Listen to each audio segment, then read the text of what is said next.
ಆಕಾಶವಾಣಿ ಸರಿಯಾ ತಂದಂತ ನನ್ನ ಧರ್ಮಗುರು ಪರಂಜ್ಯೋತಿ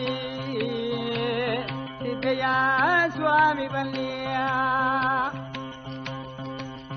ಜನಪದ ಕ್ಷೇತ್ರದಲ್ಲಿ ಹೆಸರು ಮಾಡಿದ ಕುಪ್ಪಂ ದ್ರಾವಿಡ ವಿಶ್ವವಿದ್ಯಾಲಯದ ಡೀನ್ ಪ್ರೊಫೆಸರ್ ಎಂಎನ್ ವೆಂಕಟೇಶ್ ಇವರೊಂದಿಗೆ ಸಂವಾದ. ಇವರೊಂದಿಗೆ ಆಕಾಶವಾಣಿ ಭದ್ರಾವತಿ ಕೇಂದ್ರದ ಕಾರ್ಯಕ್ರಮ ಮುಖ್ಯಸ್ಥರಾದ ಎಸ್ಆರ್ ಭಟ್. ಕೇಳುಗರೆ, ಜಾನಪದ ವಿಶ್ವವಿದ್ಯಾನಿಲಯದಲ್ಲಿ ಮೌಲ್ಯಮಾಪನ ವಿಭಾಗದಲ್ಲಿ ಕುಲಸಚಿವರಾಗಿ ಕೆಲಸ ನಿರ್ವಹಿಸಿ ಪ್ರಸ್ತುತ ಕುಪ್ಪಂನ ದ್ರಾವಿಡ ವಿಶ್ವವಿದ್ಯಾನಿಲಯದ ಡೀನ್ ಆಗಿ ಕೆಲಸ ನಿರ್ವಹಿಸ್ತಾ ಇರತಕ್ಕಂತಹ ಜನಪದ ತಜ್ಞ ಪ್ರೊಫೆಸರ್ ಎಂಎನ್ ವೆಂಕಟೇಶ್ ಅವರೊಂದಿಗೆ ಹಿಂದಿನ ವಾರ ನಾವು ಒಂದಿಷ್ಟು ಮಾತುಕತೆಯನ್ನು ನಡೆಸ್ತಾ ಇದ್ವಿ. ಇಂದು ಈ ಒಂದು ಚರ್ಚೆ ಅಥವಾ ಸಂವಾದದ ಮುಂದುವರೆದ ಭಾಗ. ವೆಂಕಟೇಶ್ ಅವರೇ, ಪುನಃ ನಮ್ಮ ಈ ಕಾರ್ಯಕ್ರಮಕ್ಕೆ ಸ್ವಾಗತ. ನಮಸ್ಕಾರ. ವೆಂಕಟೇಶ್ ಅವರೇ, ನೀವು ಹಿಂದಿನ ವಾರದ ಕಾರ್ಯಕ್ರಮದಲ್ಲಿ ಮಾತನಾಡ್ತಾ ಜನಪದ ಮಹಾಕಾವ್ಯಗಳನ್ನು ಸಂಗ್ರಹಿಸುವುದು ಭಾಳ ಕಷ್ಟ ಅಂತ ಹೇಳ್ತಿದ್ರಿ. ಅದೇ ರೀತಿಯಲ್ಲಿ ಒಬ್ಬ ವ್ಯಕ್ತಿಯ ಬಗ್ಗೆ, ಅದರಲ್ಲಿ ಜನಪದ ಕಲಾವಿದರು ಎಷ್ಟು ಮುಗ್ಧರಾಗಿರ್ತಾರೆ ಅನ್ನೋದ್ರ ಬಗ್ಗೆ ಉದಾಹರಣೆಯನ್ನು ಹೇಳ್ತಾ ಇದ್ರಿ. ಅಲ್ಲಿಂದನೇ ಕಾರ್ಯಕ್ರಮವನ್ನು ಪ್ರಾರಂಭ ಮಾಡೋಣ. ನಾನು ಪೂಜಾರಿ ಈರಣ್ಣನ ಬಗ್ಗೆ ಒಂದು ಪುಸ್ತಕವನ್ನು ಬರೆದಾಗ ಕುವೆಂಪು ಯೂನಿವರ್ಸಿಟಿ ಆ ಪುಸ್ತಕವನ್ನು ಪ್ರಕಟ ಮಾಡ್ತು. ನಾನು ಅದರ ಒಂದು ಪ್ರತಿಯನ್ನು ತಗೊಂಡೋಗಿ ಈರಣ್ಣನವ್ರಿಗೆ ಕೊಟ್ಟೆ. ಸುಮಾರು 8 ವರ್ಷಗಳ ನಂತರ ಇನ್ನೊಮ್ಮೆ ನಾನು ಹೊಸದುರ್ಗದ ಕಡೆಯಿಂದ ನಮ್ಮ ಊರಿಗೆ ಅಂತ ಬರ್ತಾಯಿದ್ದೆ, ಆಂಧ್ರದಿಂದ.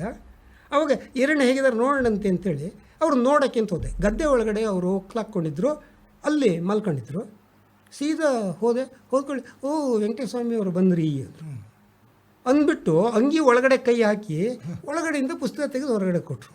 ನೋಡಿದ್ರು ಅವರು ಆ ಪುಸ್ತಕವನ್ನು ನಾನು ಕೊಟ್ಟ ದಿವಸದಿಂದ ಅವರು ಬಕ್ಸದೊಳಗೆ ಇಟ್ಕೊಂಡಿದ್ರು. ಪರವಾಗಿಲ್ಲ, ಎಷ್ಟು ಸಾರಿ ಓದಿದ್ದೀರಿ ನೀವು? ನಂಗೆಲ್ಲಿ ಬರ್ತಿತ್ತು ಓದೋಕ್ಕೆ. ಯಾರು ಬರ್ತಾರಲ್ಲ ಅವರಿಗೆ, ನೋಡ್ರಿ ನನ್ನ ಬಗ್ಗೆ ಒಂದು ಯೂನಿವರ್ಸಿಟಿ ಅವ್ರು ಏನೋ ಪುಸ್ತಕ ಬರೆದಿದ್ದಾರೆ ಅಂತ ತೋರಿಸ್ತೀನಿ ಅಂದರೆ ಅವರಿಗೆ ಆ ರೀತಿಯ ಒಂದು ಅಭಿಮಾನ. ಕಾಯಿ ಹಾಗೆ ಇರ್ತಾರೆ. ಅವರು ಪ್ರಸಿದ್ಧಿಗೂ ಕೂಡ ಬಂದಿರೋದಿಲ್ಲ ಎಷ್ಟೋ ಸಂದರ್ಭಗಳಲ್ಲಿ. ನಿಜ. ಆಮೇಲೆ ಅವರಿಗೆ ಪ್ರಸಿದ್ಧಿಗೆ ಬರಲಿಕ್ಕೆ 2 ಕಾರಣಗಳು ತೊಂದರೆ ಆಗ್ತವೆ. ಒಂದು, ಅವರಿಗೆ ಒಂದು ಒತ್ತಡ ಇರುತ್ತೆ, ಯಾವುದೋ ಒಂದು ಸಂಪ್ರದಾಯದ ಒಳಗೆ ಹಾಡಬೇಕು ಅಂತ ಹೇಳೋದು, ಮತ್ತು ಆ ಸಮಯದ ಮಿತಿಯಲ್ಲೇ ಹಾಡಬೇಕು, ಆ ಸಮಯದಲ್ಲೇ ಹಾಡಬೇಕು ಅನ್ನುವಂಥ ಒಂದು ರಿಸ್ಟ್ರಿಕ್ಷನ್ ಅನ್ನು ಹಾಕೋತಾರೆ. ಜುಂಜಪ್ಪನ ಹೊಳೆಗೆ ತೊಗೊಂಡು ಬರಲ್ ತನಕ ಬಾರಿ ನೋಡೋಣ ಜುಂಜಪ್ಪನ ಅಂಥೇಳಿ ಆತ ವೈಭವವನ್ನು ಹೊಗಳುವಂಥ, ಆತನ ರೂಪವನ್ನು ಹೊಗಳುವಂಥ ಹಾಡನ್ನು 3 ಗಂಟೆ ಹಾಡ್ತಾರೆ. ನಮ್ಮ ಟಿ ವಿ ಆಗಲಿ ಆಕಾಶವಾಣಿ ಆಗಲಿ 3 ಗಂಟೆ ಕಾಲ ಇದೊಂದೇ ಹಾಡನ್ನು ಅವಕಾಶ ನೀಡಲಿಕ್ಕೆ ಸಾಧ್ಯ ಇರೋದಿಲ್ಲ. ಇವರಿಗೇನು ವೈವಿಧ್ಯತೆ ಬೇಕು, ಸ್ಪೀಡ್ ಬೇಕು, ಸೊ ಬದಲಾವಣೆಗಳು. ಆಮೇಲೆ ಟೈಮ್ ಕನ್ಸಿಸ್ಟೆನ್ಸಿ ಇರುತ್ತೆ ಇಲ್ಲಿ. ಅದರ ಲಿಮಿಟ್ನಲ್ಲೇ ಕೂಡ ಒಂದು ಕಾರ್ಯಕ್ರಮವನ್ನು ಮಾಡಬೇಕಾಗುತ್ತೆ. ಹಿಂದಿನ ಕಾಲದ ಮದುವೆ ಅಂದರೆ 7 ದಿನದ ಮದುವೆ, ಆಮೇಲೆ 1 ತಿಂಗಳು ಮೊದಲೇನೇ ಅದು ಆರಂಭ ಆಗುತ್ತೆ. ಆಮೇಲೆ ಅದು ತವ್ರ ಮನೆಗೆ ಹೆಣ್ಣನ್ನು ಕರ್ಕೊಂಡು ಬರೋದು, ಮತ್ತು ತೊಟ್ಲು ತಿರುಗಿಸೋದು, ಅನೇಕ ಕಾರ್ಯಕ್ರಮಗಳಿರ್ತವೆ. ಅಂದರೆ ಮದುವೆ ಆದಮೇಲೆ 1 ತಿಂಗಳ ಕಾಲ ಕಾರ್ಯಕ್ರಮಗಳಿರ್ತವೆ. ಆವಾಗ ಎಲ್ಲ ಹಾಡುಗಳು ನಿಧಾನವಾಗಿ ಸಾಕೊಂಡು ಬರ್ತಿತ್ತು. ಈಗ ಆ ಸಾಧ್ಯತೆಗಳು, ಈಗ ಆ ಸಾಧ್ಯತೆಯೂ ಇಲ್ಲ, ಹಾಡುವವರು ಇಲ್ಲ. ಹಾಡುವವರ ಸಂಖ್ಯೆ ಕಡಿಮೆ. ಅದು ಒಂದು ರೀತಿಯಲ್ಲಿ ಆ ಒಂದು ಸಂಪ್ರದಾಯ, ಆ ಒಂದು ಜನಪದ ಶೈಲಿಯೂ ಕೂಡ ತನ್ನಿಂದ ತಾನಾಗಿ ಮರೆಯಾಗ್ತಾ ಇದೆ ಅಂತಲೇ ಹೇಳ್ಬೋದೇನೋ. ಹೌದು. ಏನಾಗುತ್ತೆ ಅಂತ ಹೇಳಂದರೆ, ಜನಪ್ರಿಯ ಸಂಗೀತ ಬರ್ತವೆ. ಗುರುರಾಜ್ ಹೊಸಕೋಟಿ ಅವ್ರನ್ನ ನೆನೆಸ್ಬೇಕು, ಕಲಿತ ಹುಡುಗಿ ಕುದುರೆ ನಡಿಗೆ. ಸೊ ಏನಾಗುತ್ತೆ ಅಂದರೆ, ಉದ್ದೇಶ ಒಳ್ಳೆಯದೇ, ಕುಟುಂಬ ಯೋಜನೆಯನ್ನು ಪ್ರಚಾರ ಮಾಡಲಿಕ್ಕೆ ಬಳಸ್ಕೊಂಡಂಥ ಹಾಡಿದು. ಅವಳು ಕುದುರೆ ನಡಿಗೆ ಹಾಕ್ಕೊಂಡು ಬಂದಿರೋದು, ಆಕೆ ಕುಟುಂಬ ಯೋಜನೆಯನ್ನು ಅನೌನ್ಸ್ ಮಾಡಲಿಕ್ಕೆ ಬಂದಿರೋವಂಥವಳು. ಆದರೆ ಇದು ನಮ್ಮ ಯುವಜನತೆಗೆ ಬೇರೆ ರೀತಿಯಲ್ಲೇ ಅದು ಪ್ರಚಾರ ಆಗ್ತಾ ಹೋಗುತ್ತೆ. ಜಾನಪದ ಶೈಲಿ ಬೇರೆ, ಏನೈತೆ ಮಾವನಿನ ಮಗಳ ಹತ್ರ ಏನೈತೆ. ಆದರೆ ಅವರಿಂದಲೇ ಒಳ್ಳೆ ಹಾಡುಗಳು ಇದ್ದಾವೆ. ತಾಯಿ ಸತ್ತ ಮೇಲೆ ತವರಿಗೆ ಎಂದು ಹೋಗಬಾರದವ ಹಾಡು ಅದ್ಭುತವಾಗಿದೆ. ಆದರೆ ಏನಾಗುತ್ತೆ ಅಂದರೆ, ಜನಪ್ರಿಯ ಗೀತೆಗಳು ಜನಪದ ಗೀತೆಗಳನ್ನು ಬದಲಾಯಿಸ್ಕೊಳ್ತವೆ. ಆಮೇಲೆ ಇವು ಸಿನಿಮಾಕ್ಕೆ ಬಂದಾಗಲೂ ಕೂಡ, ಈಗ ಉದಾಹರಣೆಗೆ ಮಂಟೇಸ್ವಾಮಿ ಅಥವಾ ಮಾದೇಶ್ವರನ ಹಾಡುಗಳು, ಕಂಸಾಳೆ ಹಾಡುಗಳಿರ್ಬೋದು, ಕೋರಣ್ಯ ನೀಡಮ್ಮ ಕೊಡುಗಲ್ಲ ಮುನಿಗೆ, ಶಿವರಾಜ್ ಕುಮಾರ್ ಅದಕ್ಕೆ ಹೆಜ್ಜೆ ಹಾಕಿದ ಮೇಲೆ ಆ ಹಾಡನ್ನು ಹಾಡಿದ ನಂತರ ಏನಾಗುತ್ತೆ ಅಂತ ಹೇಳಿದ್ರೆ, ಆ ಹಾಡಿನ ಭಾಗ ಕಡಿಮೆ ಆಗುತ್ತೆ, ಕೆಲವೇ ಸಾಲುಗಳು ಮಾತ್ರ ಯುವಜನತೆಯಲ್ಲಿ ಉಳ್ಕೊಳ್ಳುತ್ತೆ. ಅದು ಬೇರೆ ಬೇರೆ ರೀತಿಯಲ್ಲಿ ಕಾಲೇಜ್ ಫಂಕ್ಷನ್ಗಳಿಗೆ, ವಿದ್ಯಾರ್ಥಿಗಳ ಕಾರ್ಯಕ್ರಮಕ್ಕೆ ಅದು ಆಹಾರ ಆಗ್ತಾ ಹೋಗುತ್ತೆ. ಮೂಲ ಜನಪದ ಎಲ್ಲೋ ಒಂದು ಕಡೆಯಲ್ಲಿ ಹಿಂದಕ್ಕೆ ಉಳ್ಕೊಳ್ಳುತ್ತೆ. ಜೋಗಿಯರ ಈ ಒಂದು ಏನು ಚೌಟಿಕೆ ಇದೆ, ಅದ್ಭುತವಾದಂಥ ವಾದನ ನಿಜ. ಆದರೆ ಜೋಗಿಯರ ಹಾಡುಗಳು ಕೂಡ, ಜೋಗಿಯರ ಕಥೆಗಳು ಕೂಡ ಅಷ್ಟೇ ಪ್ರಮಾಣದಲ್ಲಿದೆ. ಆದರೆ ಎಲ್ಲೋ ಜೋಗಪ್ಪ ನಿನ್ನ ಅರಮನೆ ಹಾಡಿದೆಯಲ್ಲ, ಅದು ಬಹಳ ಅದ್ಭುತವಾದ್ದು. ಆ ಜೋಗಿಯರು ಹಾಡುವಂಥ ಹಾಡುಗಳು ಕೇಳಲಿಕ್ಕೆ ಬಹಳ ಆನಂದ ಆಗುತ್ತೆ. ಸಿನಿಮಾದಲ್ಲೂ ಕೂಡ ಆ ಹಾಡು ಬಂತು. ಆದರೆ ಅದು ದುರಂತವೋ ಅಥವಾ ಅದರ ಒಂದು ಮಾರ್ಫಿಸಮೋ ಏನು ಅಂತ ಹೇಳಲಿಕ್ಕಾಗೋದಿಲ್ಲ. ಎಲ್ಲೋ ಜೋಗಪ್ಪ ನಿನ್ನ ಅರಮನೆ ಅಂತ ಹೇಳಿದ ನಂತರ ನೆಕ್ಸ್ಟ್ ಬರುವ ಸಾಲಿದೆಯಲ್ಲ, ಎಲ್ಲಿದ್ದರೇನು ನಿನ್ನ ಅರಮನೆ. ಇದು ಏನಾಗುತ್ತೆ ಅಂತ ಹೇಳಿದ್ರೆ ಬೇರೆಯಾದ ಡೈರೆಕ್ಷನ್ಗೆ ಈ ಹಾಡುಗಳನ್ನು ತೊಗೊಂಡೋಗ್ತವೆ. ಜನಪದಕ್ಕೆ ಇರುವಂಥ ಅಪಾಯ ಕೂಡ. ಹಾಗಾಗಿ ಫೋಕ್ಲೋರು, ಫೇಕ್ಲೋರು ಈ ಎರಡನ್ನೂ ಕೂಡ ನಾವು ಜಾಗೃತಿಯಿಂದ ಗಮನಿಸಬೇಕು. ಆ ನಂತರದಲ್ಲಿ ತಾವು ಒಂದು ಮೈಲಾರಲಿಂಗನ ಬಗ್ಗೆನೇ ಮಾಡಿರೋದ್ರಿಂದ ಅವರ ಒಂದು ಸಾಂಪ್ರದಾಯಿಕ ಹೀರೋ ಅಥವಾ ಸಮುದಾಯದ ಹೀರೋ ಕೇವಲ ಮೈಲಾರ ಮಾತ್ರ ಇದ್ರಾ? ನಾವು ರಾಮಾಯಣವನ್ನು ಯಾವಾಗಲೂ ಆದರ್ಶ ಅಂತ ತಗೊಳ್ತೀವಿ. ರಾಮಾಯಣದಲ್ಲಿ ಏನು ಹೇಳ್ತೀವಿ ಅಂತ ಹೇಳಿದ್ರೆ, ರಾವಣ ಬಂದ ಸೀತೆಯನ್ನು ಕದ್ಕೊಂಡು ಹೋದ ಅಂತ ಕಥೆಯನ್ನು ಹೇಳ್ತೀವಿ. ಅದಕ್ಕೋಸ್ಕರ ಕೋಪಗೊಂಡು ರಾಮ ಕೊನೆಗೆ ರಾವಣನ ವಧೆ ಮಾಡ್ದ, ಆ ಮೂಲಕ ಒಂದು ಸಂದೇಶವನ್ನು ಕೊಟ್ಟ ಅಂತ. ಆದರೆ ಮೈಲಾರಲಿಂಗನ ಕಥೆ ಸ್ವಲ್ಪ ವಿಚಿತ್ರವಾಗಿದೆ, ಭಿನ್ನವಾಗಿದೆ. ಅಲ್ಲಿ ಏನಾಗುತ್ತೆ ಅಂತ ಹೇಳಿದ್ರೆ, ಮೈಲಾರಲಿಂಗ ಶಿವನ ಅವತಾರಿ, ಮಾರ್ತಾಂಡ ಭೈರವನ ರೂಪದಲ್ಲಿ ಇರುವಂಥವನು. ಅವನು ಕುರುಬನ ರೂಪದಲ್ಲಿರ್ತಾನೆ. ಅವನು ಕೋಮಾಲಿಯ ಮನೆಗೆ ಹೋಗ್ತಾನೆ. ಕೋಮಾಲಿ ಅಂತ ಹೇಳಂದರೆ ಮಲ್ಲನಗೌಡ ಅಥವಾ ಮಲ್ಲಾಸುರನ ಮನೆಯ ಸೊಸೆ. ಆಕೆಯನ್ನು ಈತ ಅಪಹರಿಸ್ಕೊಂಡು ಬರ್ತಾನೆ. ಅಪಹರಿಸ್ಕೊಂಡು ಬಂದು ಇಲ್ಲಿ ತನ್ನ ಅರಮನೆಯಲ್ಲಿ ಇಟ್ಕೊಂಡಿರ್ತಾನೆ. ಆ ಸಂದರ್ಭದಲ್ಲಿ ಅವರು ಕೋಪದಿಂದ ಯುದ್ಧಕ್ಕೆ ಅಂತ ಬರ್ತಾರೆ, ಸಂಹಾರ ಆಗುತ್ತೆ ಅಂತ. ಜನಪದರ ಸಾಹಿತ್ಯವನ್ನು ನಾವು ಬರೀ ಅದರ ಮೇಲ್ಪದರದಲ್ಲಿ ನೋಡಬಾರ್ದು, ಒಳ ಅರ್ಥದಲ್ಲಿ ಹುಡುಕಬೇಕು. ಏನಾಗಿರುತ್ತೆ ಅಂತ ಹೇಳಿದ್ರೆ, ಕುರುಬ ಸಮುದಾಯದವರು ನೆಲೆ ನಿಲ್ಲೋದಕ್ಕೆ, ಭೂಮಿಯನ್ನು ಪಡ್ಕೊಳ್ಬೇಕು ಅಂತೇಳಿ ಪ್ರಯತ್ನ ಪಟ್ಟ ಸಂದರ್ಭದಲ್ಲಿ ಅವರಿಗೆ ಆಗಲೇ ಭೂಮಾಲೀಕರಾಗಿರುವಂಥ ಈ ಶಿಫ್ಟ್ ಕಲ್ಟಿವೇಷನ್ ಮಾಡ್ತಾ ಇದ್ದಂಥ ಸಮುದಾಯದ ವಿರೋಧ ಇರುತ್ತೆ. ಭೂಮಿಯನ್ನು ಕಸ್ಕೊಳ್ಳುವ ಪ್ರಯತ್ನ ಅಲ್ಲಿರುತ್ತೆ. ಇಲ್ಲಿ ಹೆಣ್ಣು ಅಂತೇಳಿ ತಗೊಳ್ದೇನೆ ಅದನ್ನು ಅವರ ಭೂಮಿ ಅಂಥೇಳಿ ಅನ್ನೋದನ್ನು ಲೆಗೆತ್ಕೊಂಡ್ರೆ ಇದರ ಅರ್ಥ ಪೂರ್ಣ ಭಿನ್ನವೇ ಆಗುತ್ತೆ. ಇಡೀ ಕಥೆಯನ್ನು ನಾವು ನೋಡುವ ರೀತಿಯೇ ಬದಲಾವಣೆ ಆಗುತ್ತೆ. ಎರಡನೇದು, ಮೈಲಾರನೇ ಒಂದು ಮಾತು ಹೇಳ್ತಾನೆ. ಯಾಕೆಂದರೆ ತಿರುಪತಿ ತಿಮ್ಮಪ್ಪನನ್ನು ಆತ ಸೇನಾಪತಿಯಾಗಿ ಹೆಗ್ಗಪ್ಪ ಅಂತ ಇಟ್ಕೊಳ್ತಾನೆ. ಹೆಗ್ಗಪ್ಪ ಅಂತ ಇಟ್ಕೊಂಡಾಗ ಹೆಗ್ಗಪ್ಪ ಕೇಳ್ತಾನೆ, ನೀನು ಯಾಕೆ ಅವಳನ್ನ ಅಪಹರಿಸ್ಕೊಂಡು ಬರ್ತೀಯಾ, ಇದು ಸರಿಯಲ್ಲ ಅಂಥೇಳಿ ತಿಮ್ಮಪ್ಪ ಅದನ್ನು ಹೇಳಿದಾಗ, ನೋಡು, ನಾವು ಇರೋದು ಇಷ್ಟು ಜನ ಹೊರಗಿನಿಂದ ಬಂದವರು, ನೆಲೆ ನಿಲ್ಲಕ್ಕೆ ಪ್ರಯತ್ನ ಪಡ್ತಾ ಇದ್ದೀವಿ. ನಾವೇನಾದ್ರು ಅವ್ರ ಮೇಲೆ ಯುದ್ಧಕ್ಕೆ ಹೋದರೆ ಅವ್ರು ನಮ್ಮನ್ನು ಸುಲಭವಾಗಿ ಸೋಲಿಸ್ಬಿಡ್ತಾರೆ. ಅದ್ರ ಬದಲಿಗೆ ನಾವು ಅವ್ರ ಮನೆ ಹೆಣ್ಮಗಳನ್ನ ತಂದು ಇಲ್ಲಿಟ್ಟರೆ ಅವ್ರು ಯುದ್ಧಕ್ಕೆ ಅಂತ ನಮ್ಮಲ್ಲಿಗೆ ಬರ್ತಾರೆ. ರಾತ್ರಿ ಬಿಟ್ಕೊಂಡಾಗ ನಾವು ಅರ್ಧ ರಾತ್ರಿಯಲ್ಲಿ ಅವ್ರ ಮೇಲೆ ಬಿದ್ದು ಅವ್ರನ್ನ ಗೆಲ್ಲೋದು ಭಾಳ ಸುಲಭ ಆಗುತ್ತೆ ಅಂತ. ಅಂದರೆ ಯುದ್ಧ ತಂತ್ರಗಳು, ಗೆರಿಲ್ಲಾ ಯುದ್ಧ ತಂತ್ರದ ರೀತಿ. ಆ ಮೂಲಕ ಏನಾಗ್ತದೆ, ಇವತ್ತಿಗೂ ಕೂಡ ಮೌನಗುಪ್ತ ಸವಾರಿ ಅಂತ ಹೇಳಿ ಅನ್ನೋದು ನಡೆಯುತ್ತೆ, ಕಾರಣಿಕ ಅನ್ನೋದು ನಡೆಯುತ್ತೆ. ಕಾರಣಿಕ ಬಹಳ ಮುಖ್ಯ. ಬಿಲ್ಲನ್ನು ಏರಿ ಒಬ್ಬ ಒಂದು ಮಾತನ್ನು ಹೇಳ್ತಾನೆ, ಏನಂತ, ಫಸಲು ಹಸನಾದೀತಲೇ ಪರಾಕ್ ಅಂತೇಳಿ ಅನ್ನೋ ಮಾತನ್ನು ಹೇಳ್ತಾನೆ. ಏನು ಅದರ ಅರ್ಥ ಅಂತ ನೋಡಿ. ಒಂದು ಯುದ್ಧ ನಡೆದಾದ ಮೇಲೆ ಯುದ್ಧದಲ್ಲಿ ಯಾರಿರ್ತಾರೆ? ಎರಡೂ ಪಕ್ಷದ ಸೈನಿಕರು ಇರ್ತಾರೆ. ಯಾರು ಸಾಯ್ತಾರೆ? ಎರಡೂ ಪಕ್ಷದ ಸೈನಿಕರು ಸತ್ತಿರ್ತಾರೆ. ಗೆದ್ದ ಮೇಲೆ ಒಬ್ಬ ರಾಜ ಉಳ್ಕೊತಾನೆ, ಒಬ್ಬ ರಾಜ ಹೋಗಿರ್ತಾನೆ. ಆ ಹೋಗಿರುವವನ ಪರವಾಗಿಯೂ ಕೂಡ ಅನೇಕ ಜನರು ಇರ್ತಾರೆ. ಅವರುಗಳಿಗೂ ಆತ್ಮವಿಶ್ವಾಸವನ್ನು ತುಂಬೋ ಕೆಲಸ ಯಾರದ್ದು? ಈ ರಾಜನದ್ದೇ. ಅವನು ಯುದ್ಧ ನಂತರ ಒಂದು ಎತ್ತರವಾದ ಪ್ರದೇಶದಲ್ಲಿ ನಿಂತ್ಕೊಂಡು, ಯುದ್ಧ ಮುಗಿದಿದೆ, ಶಾಂತಿ ಬರುತ್ತೆ, ಎಲ್ರಿಗೂ ಒಳ್ಳೆಯದಾಗುತ್ತೆ, ಎಲ್ಲರನ್ನೂ ನಾನು ಚೆನ್ನಾಗಿ ನೋಡ್ಕೊಳ್ತೀನಿ, ನೀವು ಯಾರೂ ಮತ್ತೆ ಗುದ್ದಾಡಬೇಕಾಗಿದ್ದಿಲ್ಲ ಅನ್ನುವ ಸಂದೇಶವನ್ನು ನೀಡಬೇಕಾದ ಅಗತ್ಯ ಇರುತ್ತೆ. ಮುಂದಿನ ಇಡೀ ವರ್ಷದಲ್ಲಿ ಮಳೆ, ಬೆಳೆ, ಫಸಲು ಹೇಗಾಗುತ್ತೆ ಅಂತ ಅನ್ನೋದನ್ನು ಕಾರಣಿಕದಲ್ಲಿ ಹೇಳ್ತಾರೆ. ಎರಡನ್ನೂ ಹೋಲಿಸಿ ನೋಡಿ. ರಾಜಕೀಯ ನೆಲೆಯಲ್ಲಿ ಯಾಕೆ ಮೈಲಾರದ ಕಾರಣಿಕ ಅನಲೈಸ್ ಆಗುತ್ತೆ ಅಂದರೆ, ಒಬ್ಬ ರಾಜ ಜನರಿಗೆ ಕೊಡುವ ಸಮಾಧಾನದ, ಸಾಂತ್ವನದ ಸಂದೇಶ ಇದೆಯಲ್ಲ, ಅದು ಅದರಲ್ಲಿ ಇದೆ ಅಂತ. ಹಾಗಾಗಿ ಅವನ ಕಾರಣಿಕದ ನುಡಿಗಳು ಮುಂದಾಗುವ ಕೆಲಸವನ್ನು ಮುಂದೆನೇ ಸೂಚಿಸುವಂತಹ ಕಾರಣಿಕ ಅಂತೇಳಿ ಅನ್ನುವ ನಂಬಿಕೆಯಲ್ಲಿ ಅದನ್ನು ಮಾಡ್ತಾ ಹೋಗ್ತಾರೆ. ಇನ್ನೊಂದು ಮೈಲಾರಲಿಂಗದ ಬಗ್ಗೆ ನೀವು ಕೇಳಿದ್ದಕ್ಕೆ ಹೇಳ್ತೀನಿ. ಅಲ್ಲಿ ಒಂದು ವಿಚಿತ್ರವಾದ ಆಚರಣೆ ಇದೆ. ಒಬ್ಬ ಕಂಚವೀರ ದೇವರ ಸೇವೆಗೆ ಅಂತ ಮುಡುಪಾಗಿರುವ 12 ಕುಟುಂಬಗಳಿದ್ದಾವೆ. ಆ ಕುಟುಂಬದ ಒಬ್ಬ ಈ ಜಾತ್ರೆ ನಡೆಯುವ ಸಂದರ್ಭದಲ್ಲಿ ಕಾಲನ್ನು ಎತ್ತರಕ್ಕೆ ಇಟ್ಕೊಂಡು ಮೊಣಕಾಲಿಗೆ ಆತನೇ ಬಗರಿ ಗೂಟವನ್ನು ಹೊಡ್ಕೊಂಡು ಸುತ್ತಿಗೆಯಿಂದ ರಂಧ್ರ ಮಾಡಿಕೊಂಡು ಸುಮಾರು ಅರ್ಧ ಲೀಟ್ರ್ಗಿಂತ ಜಾಸ್ತಿ ರಕ್ತ ಹರಿದು ಹೋಗುತ್ತೆ. ಅದರೊಳಗೆ ಒಂದು ಜಿಂಕೆಯ ಮಿಣಿಯನ್ನು, ಹಗ್ಗವನ್ನು ಅದರೊಳಗೆ ಹಾಕಿ ತೆಗಿತಾನೆ, ಮುಳ್ಳನ್ನು ಹಾಕ್ಕೊಂಡು ತೆಗಿತಾನೆ. ನಾನು ಸಂದರ್ಶನ ಮಾಡಿದ್ದೆ, ಯಾಕೆ ಈ ಕೆಲಸವನ್ನು ಮಾಡಿದಿರಿ, ಇದು ನಿಮ್ಮನ್ನು ನೀವೇ ಹಿಂಸೆ ಮಾಡ್ಕೊಳ್ತಿರೋದಲ್ವಾ, ಈ ಕಾಲದಲ್ಲಿ ಕೂಡ ಈ ಥರದ ಹಿಂಸೆ ಮಾಡ್ಕೊಳ್ಬೇಕಾ ಅಂತ ಕೇಳಿದರೆ ಅವ್ರು ಹೇಳ್ತಾರೆ, ಮೈಲಾಸುರ ಅನ್ನುವ ರಾಕ್ಷಸ ಇಲ್ಲಿದ್ದ, ನಮ್ಮ ದೇವರು ಆತನನ್ನು ಸಂಹಾರ ಮಾಡಿದ್ದಾನೆ. ಸಂಹಾರ ಮಾಡಿದ ಮೇಲೆ ಆತನ ಆತ್ಮ ಇಲ್ಲೇ ಉಳ್ಕೊಂಡಿದೆ. ಆ ಆತ್ಮ ಇಲ್ಲೇ ಸುತ್ತಾ ಇರುತ್ತೆ. ಆ ಆತ್ಮ ಇಲ್ಲೇ ಸುತ್ತಾ ಇರುವಾಗ ಅದು ರಕ್ತ ರಕ್ತ ರಕ್ತ ಅಂತ ಕಾಯ್ತಾ ಇರುತ್ತೆ ಮನುಷ್ಯನ ರಕ್ತಕ್ಕೆ. ಜಾತ್ರೆಗೆ ಜನ ಬರ್ತಾರಲ್ಲ, ಅವ್ರನ್ನೆಲ್ಲ ಸಾಯಿಸಿ ತಿಂದ್ಬಿಡುತ್ತೆ. ನಾನು ನನ್ನ ಕಾಲಿನ ರಕ್ತವನ್ನು ಕೊಟ್ಟರೆ, ಮೊಣಕಾಲಿನ ರಕ್ತ ಕೊಟ್ಟರೆ ಅದು ಜೀವ ಕೊಟ್ಟಿದ್ದಕ್ಕೆ ಸಮಾಧಾನ ಅಂತೆ. ಹಾಗಾಗಿ ಈ ರಕ್ತವನ್ನು ಕೊಡುವುದರ ಮೂಲಕ ಆ ರಾಕ್ಷಸನ ಆತ್ಮಕ್ಕೆ ತೃಪ್ತಿಯನ್ನು ಕೊಡ್ತೀನಿ ನಾನು. ರಾಕ್ಷಸನ ಆತ್ಮ ತೃಪ್ತಿ ಆಗುತ್ತೆ. ನಾವು ಹೊರಗಡೆಯಿಂದ ನೋಡ್ತೀವಿ, ಈತನಿಗೆ ಒಂದಿಷ್ಟು ಜಮೀನು ಕೊಟ್ಟಿದ್ದಾರೆ ದೇವಸ್ಥಾನದಿಂದ, ಈತನಿಗೆ ಜಾತ್ರೆ ದಿವಸ ಬೇಕಾದಷ್ಟು ಕಾಣಿಕೆ ಕೊಡ್ತಾರೆ ಜನ. ಈ ದುಡ್ಡಿಗಾಗಿ ಜಮೀನಿಗಾಗಿ ಈತ ಮಾಡ್ತಾ ಇದ್ದಾನೆ ಅಂತೇಳಂದರೆ ಅಲ್ವೇ ಅಲ್ಲ. ಆತನ ನಂಬಿಕೆಯ ಆಳ ಇದೆಯಲ್ಲ, ಈ ಕುಟುಂಬ ನಾವು ಇದನ್ನು ಮಾಡಲೇಬೇಕು, ನಮ್ಮ ಕುಟುಂಬದ ಯಾರೋ ಒಬ್ರು ಮಾಡಲೇಬೇಕು, ಇಲ್ಲಾದರೆ ನಮ್ಮ ಕುಟುಂಬ ನಾಶ ಆಗುತ್ತೆ ಅಂತೇಳೋ ಭಯ, ದೇವರ ಬಗ್ಗೆ ಭಕ್ತಿ, ಒಂದು ಸಮುದಾಯವನ್ನು ಉಳಿಸ್ಕೋಬೇಕು ಅನ್ನೋ ನಂಬಿಕೆ. ನಾವೇನೋ ಒಂದು ಸಮಾಜ ಸೇವೆ ಮಾಡ್ತಾ ಇದ್ದೀವಿ, 4 ಜನಕ್ಕೆ ಅನುಕೂಲ ಆಗೋ ಕೆಲಸ ಮಾಡ್ತಾ ಇದ್ದೀವಿ, ನಾನು ನೋವು ಅನುಭವಿಸಿದ್ರು ಪರವಾಗಿಲ್ಲ ಅನ್ನುವ ಆಲೋಚನೆ, ಇವುಗಳು ಬಹಳ ಮುಖ್ಯ. ಹಾಗೆಯೇ ಒಂದು ಈ ರೀತಿಯ ನಾವು ಮಹಾಕಾವ್ಯದಲ್ಲಿ ನೋಡಿದ ಅಷ್ಟೇ ಪ್ರಖ್ಯಾತಿಯನ್ನು ಪಡೆದಂತಹ ಕೆಲವೊಂದು ವ್ಯಕ್ತಿಗಳಿದ್ದರೂ ಕೂಡ ಅವರು ಬೆಳಕಿಗೆ ಬಾರದೆ ಹೋಗ್ಬಿಡ್ತಾರಲ್ಲ ವೆಂಕಟೇಶ್ ಅವರೇ. ಯಾಕೆ ಅಂತೇಳಂದರೆ ಇದಕ್ಕೆ ಸಮುದಾಯದ ನಿರ್ಬಂಧಗಳು ಕೂಡ ಕೆಲವು ಸಂದರ್ಭದಲ್ಲಿ ಕಾರಣ ಆಗುತ್ತೆ. ಇನ್ನೊಂದು ಬದಲಾದ ಸಾಂಸ್ಕೃತಿಕ ಸಂದರ್ಭಗಳು. ಈಗ ನಾನು ಹೇಳಿದ್ನಲ್ಲ, ಬೀಸುವ ಕಲ್ಲು ಹೋದ ಮೇಲೆ ಬೀಸುವ ಹಾಡು ಮುಖ್ಯ ಆಗೋದಿಲ್ಲ. ಮೊಗವೀರರ ವೃತ್ತಿ ಬದಲಾಯಿತು ಅಂತೇಳಂದರೆ ಮೊಗವೀರರ ಹಾಡುಗಳು ಕೂಡ ಬದಲಾವಣೆ ಆಗ್ತಾ ಹೋಗ್ತವೆ.